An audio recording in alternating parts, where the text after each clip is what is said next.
Stephen while he recuperates. Thank you, Madam President. It's my pleasure to welcome and introduce this young man next to me is Jereme Grinsdale, and he is originally from Greentown, Indiana, which is over beside Kokomo. And Mary Jo made a comment about him not singing during one of our songs. He did attend IU, but he graduated from Ball State. Oh. So there's still hope here. He's got a degree in marketing from Ball State. He has a birthday Monday. Monday the 28th is his birthday. He'll be another year older. He actually works with the Kiwanis International Development Fund. He's been with Kiwanis International for 6 years. Still single, too, by the way, if there's any young single people in here. He's going to speak to us about the Kiwanis International Children projects in general and whatever else he wants to talk about. Let's give him a hearty welcome to the Lafayette Kiwanis Club, Mr. Jereme.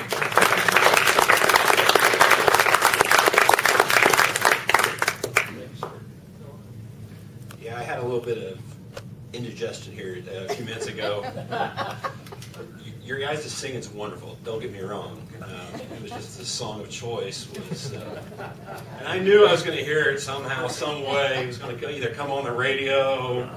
It was going to whisper through my windows as I was driving up. I just knew it. I was preparing myself mentally for it. Yeah, if you don't mind. All right, here. Get myself situated. I am a Greentown boy. Our family farm. How many of you know where Greentown is? Eastern Comets.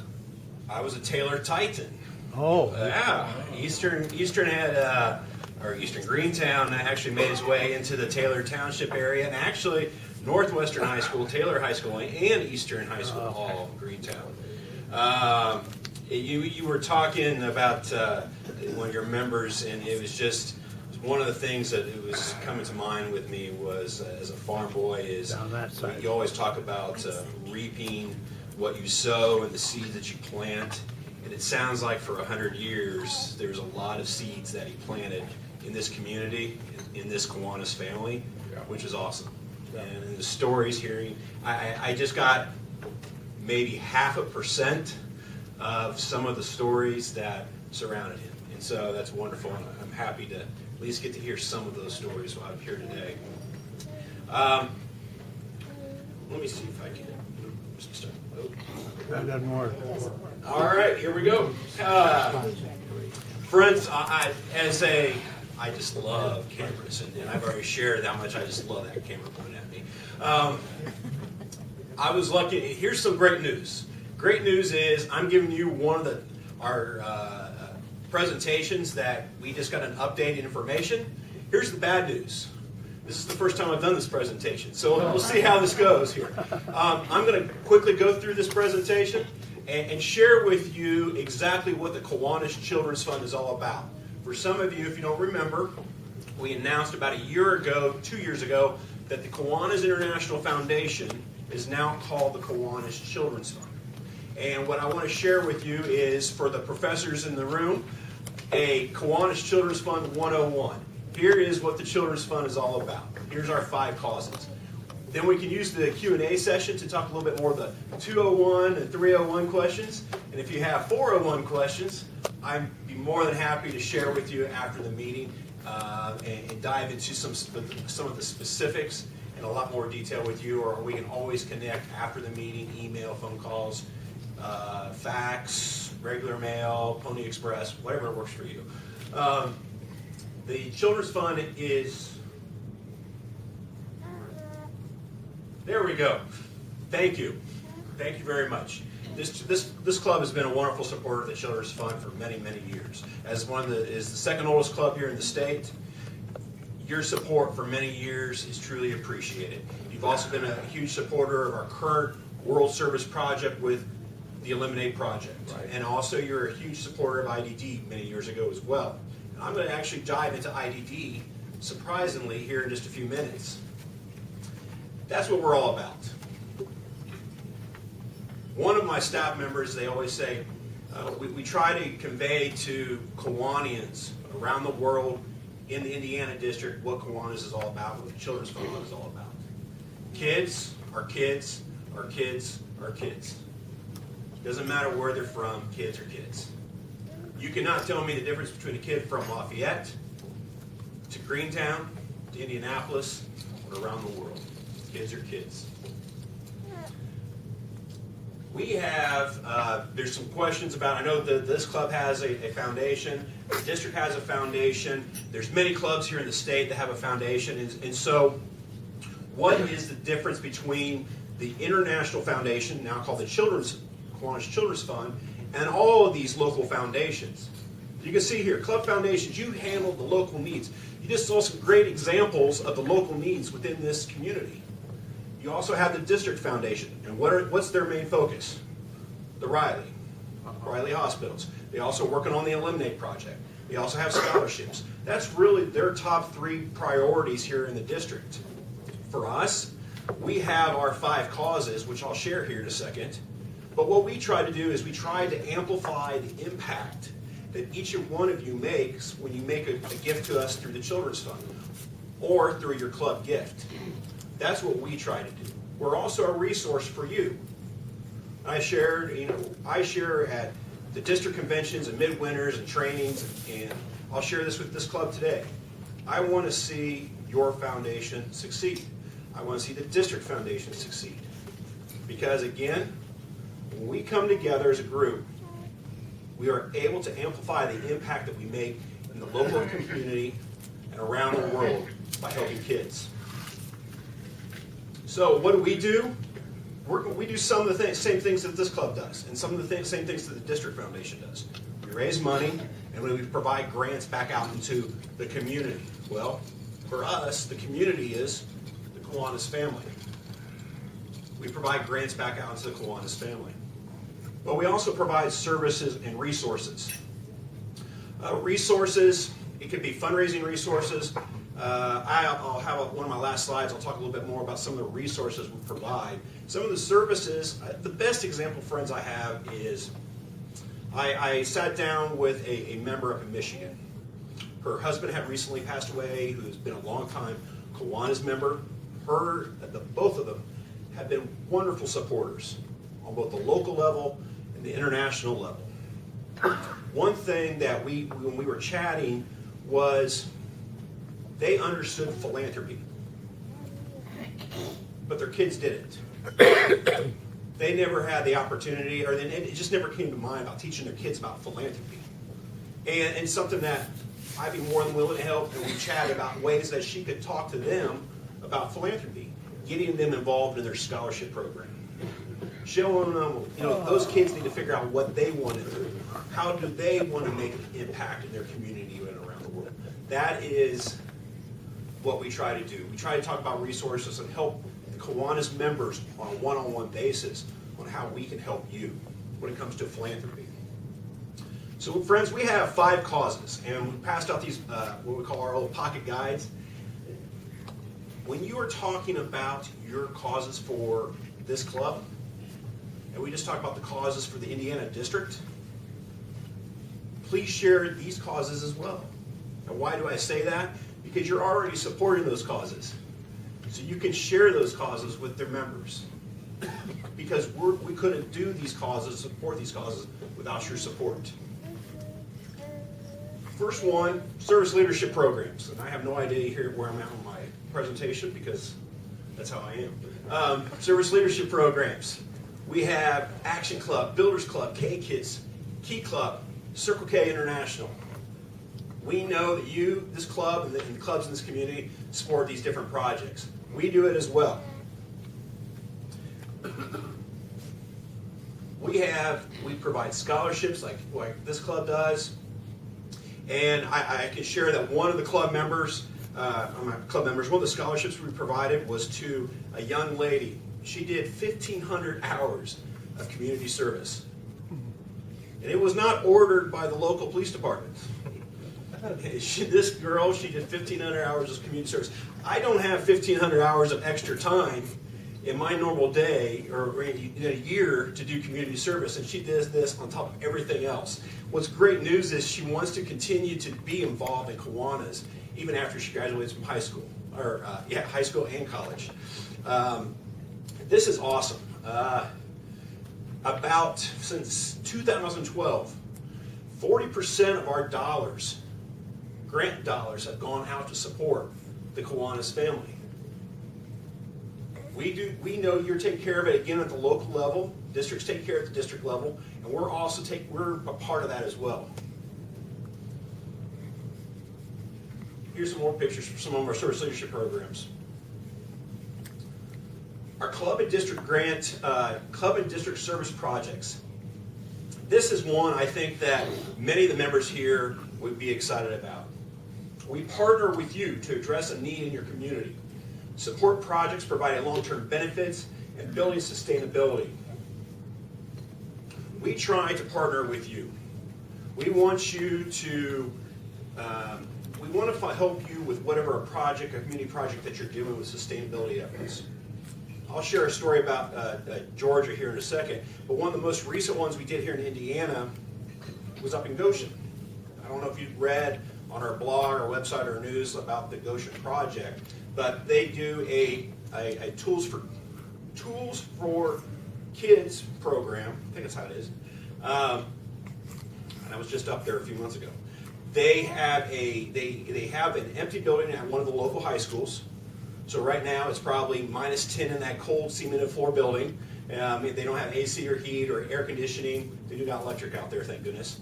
But they pack the shelves full of supplies for the local teachers. Not just teachers in that one community, but teachers in the county. And they come in, I think they open it up once every week or once a month, probably right now during the winter months. And the teachers come in and they get supplies for their classroom. When they opened it up this fall, 200, I think it was more than 200, but let's say 200 for this discussion, 200 teachers showed up for supplies. Do we have any teachers in this room? Ask teachers. Sure. How many is in an average classroom nowadays? My daughter teaches in the 3rd grade at Flagstaff, and she has 25. She's had as many as 30. And her one thing that she needs most of all are supplies. Supplies. So she has to buy the supplies herself. And that is, as everybody probably in this room knows, that's a common occurrence. But if I remember from what I studied years ago, the ideal size in the classroom was 20. Yeah. And there was about some communities 40. Yeah, right? Cannot handle 40 3rd graders. Right. So, I can barely handle my friends' 2-year-olds and 3-year-olds. Take 20 kids times 200 teachers. Friends, we're doing a lot of local help in that community up in Goshen because of your support. It's amazing. And it's amazing what these leaders, like leaders in this room, members in this room, are doing in the local community. The story I'll share with you, this is one of the pictures from Tatnall County. And they knew, the Kiwanians knew that a quarter of the kids in their county area lived in poverty. And caregivers there struggled to provide the basic necessities, let alone luxuries such as vacations or trips for these kids. So let's think about just a simple trip up to Indiana Beach. Not far away, right? And these Kiwani members wanted to give these hope to these kids that they were providing caregiver service to. And with the help of a grant, the Children's Fund, they created a camp. And that camp serves 60 kids like this that are 7 to 12 years old. When the Kiwanians saw the children arriving, and a lot of those kids showed up with one change of clothes. So part of the project was Kiwanians provided them 4 pairs of clothes. They see kids that didn't have a toothbrush, so they provided them a hygiene kit. And these are 60 kids here, folks, at a camp maybe up at Indiana Beach we're talking about. Another had never slept in a real bed. One little girl went to bed wearing a new pair of sandals because that was the first pair of new shoes that she's ever had. Okay? Those are the stories I want to share with you. Because when you get that question about we want to keep money local, or what is Kiwanis or the Children's Fund's doing, I want you to share these types of stories. I want you to share that, man, we're making a difference here. We're making a difference in another state. We're making a difference up in Goshen, Indiana. Those are the stories that touch our hearts. This is one of the recent ones where it's a playground out in Tacoma, Washington. And you can see in the background that the facility is a place where more than 300 families a year call the shelter home as they work towards sustainability. 300 families call this place home as they work towards sustainability. They want to get their life together. And this is a playground that the Tacoma Kiwanis Club built outside of this shelter area because they want their kids at least have some normalcy to their life. The laughter, the smiles, the kids playing in the playground. As the parents, as you know, as parents, a lot more is going through their minds and not just playing in the playground. I want to go on a slide. I want to go on a swing. So that's what the Kiwanis Club in Tacoma did.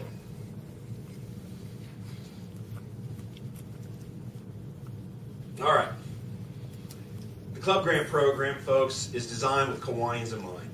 We provide at the office one-on-one staff assistance. So if there's a project that we can help support in the sustainability efforts that this club's already doing here in the local community, please reach out to me. I am your representative, development officer that works with the Indiana district. So yes, you get a Greentown boy helping out some Indiana clubs. We have 3 funding cycles, January 1st, June 1st, October 1st. And if you have more questions, it's KiwanisChildren'sFund.org/club grants. Now I'll give you the club grant guide. Disaster relief. Friends, I lived in Tornado Alley. I remember tornadoes going by the farm because it's right in parallel with State Road 22. So I remember all the tornadoes that went through Howard County. And we have a disaster relief program. Earthquakes, monsoons, hurricanes, tornadoes, wildfires. This is just one more of our causes. And at least 15 clubs received some type of disaster relief grant down in the Carolinas and Florida this past year. I think we actually got, this is one of the projects we helped out with. The children received boxes of food, school supplies, clothes purchased with money from the Children's Fund grant, and after living in a motel room, many of these parents were living in a motel room for more than 30 days. The children were thrilled to find out that their people in their community, the Kiwanis, provided them these boxes of supplies to try to again bring back some normalcy to their lives after the disaster. Tropical storm Teben was in the Philippines in December 2017, killing more than 30 people and causing catastrophic damages to infrastructure. Again, the Kiwanis jumped in. The Kiwanis Children's Fund, the club worked with the Department of Education and the Philippine Marine Brigade to install water purification kits. So more than 900 students would have access to safe drinking water. And as you can see, there are many ways the clubs aid their communities after natural disasters, and the Children's Fund can be there to help. All right, iodine deficiency disorders. How many of you are familiar with this? All right. Okay, same hands. How many did you realize that we were still supporting this? See, we got a few, okay? You're reading your materials that I send out. That's great. As Kiwanis, we are really proud of this first project. Kiwanis, as a whole, raised more than $100 million. And what does the iodine deficiency disorders do? By addressing, just putting a little bit of iodine in your diet. Iodine is salt that's on your table. We increased the IQ points on a lot of these countries by 13 points for some populations. Not necessarily increasing the IQ people around this campus over here, but around the world, 13 points, there's an IQ increase. I got a few chuckles out of that. I got a few frowns as well. But honestly, by doing this, it addressed a leading preventable cause of mental disabilities in kids and goiters. It addressed goiters too. Here's a great example. We had a team that just went to Zambia, And for example, this photo shows an iodization testing center at the border city in Zambia, and about 90% of the salt imported to Zambia comes through this crossing area. This equipment that they're using cost about $5,000 and is donated by UNICEF to ensure that our work with IDD is being sustained. The work being done in Cambodia is another example. Example of how we remain committed to the IDD project. And I shared just a few seconds ago that Cambodia has long struggled with IDD. And UNICEF started working with the Cambodian government to facilitate salt iodization in 1999. So we've been working with them for a while. And we've had a good progress being made up until 2010. And at this point, the government didn't properly regulate salt iodization, and the machinery started to fall into disrepair. Then an earthquake and a tsunami hit Japan, where 1/3 of the world's iodine is mined. I didn't realize that, where 1/3 of the iodine is mined in that area.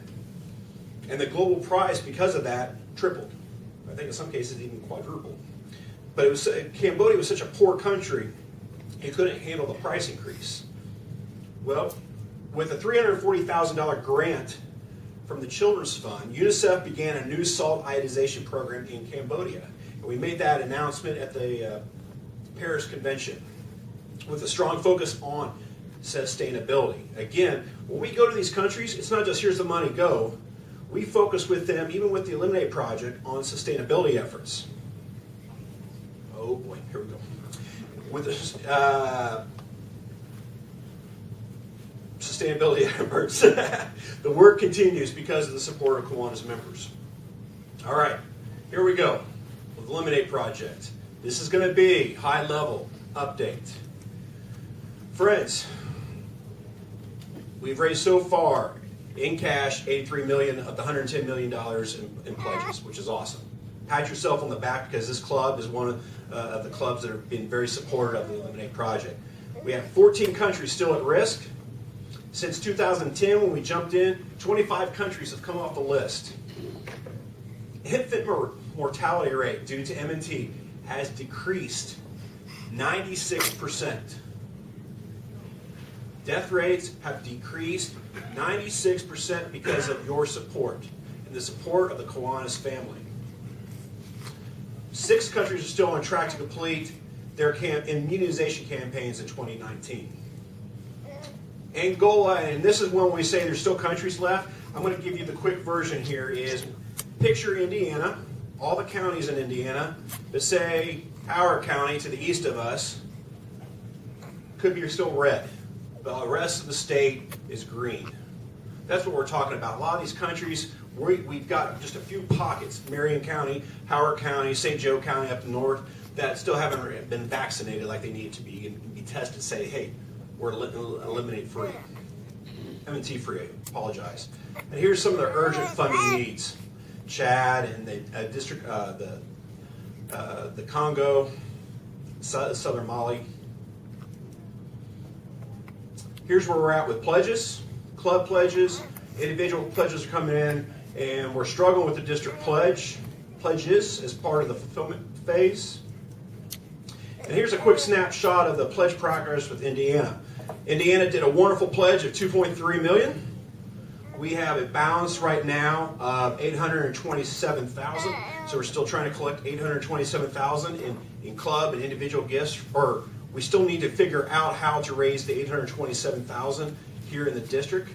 $57,000 comes from club and individual pledges. So really, we're trying to build a fundraising plan of $770,000.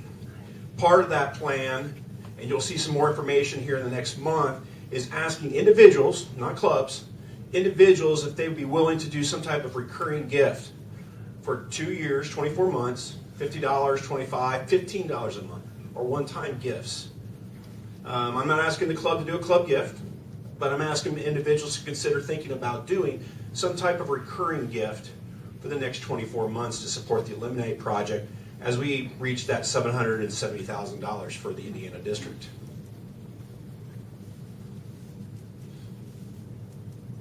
Finally, like I shared earlier, fundraising strategies, club and district foundation management, helping you out with grants, speaking and presentations. Here's some of the types of presentations. If you go to midwinters, lieutenant governor trainings, or district conventions, I'll be participating in those, and I'll do one of those presentations. Putting the fund back into fundraising is always one of our favorites. If you haven't subscribed to our newsletter, please do so at kiwanis.org/subscribe. You can also follow us on the Book of Face and in the Twitter accounts.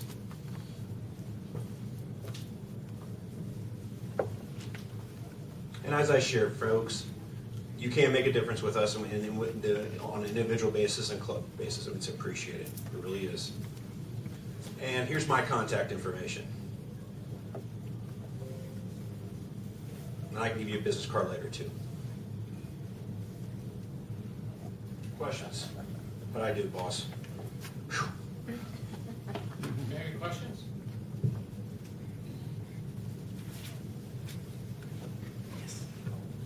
Yes, sir. How do you decide what programs to sponsor? Good question. Is there a committee or? We do. We actually, when our team, any types of those questions, I would definitely send to our programs team. But we have, there's a kind of like a matrix, a scoring system for our grant programs. And they will evaluate those programs and making sure that it meets the requirements. And then in doing so, then our grants committee will approve the grants. Any questions? Any other questions? Awesome. Can we press you for a moment? Could I ask that Zeller's present stand, please? Awesome. What? Oh, that's great. Zeller. Stand up. Wow. And that's probably, That's there's awesome. probably another 20 or more than that. Oh, that's awesome. Very cool.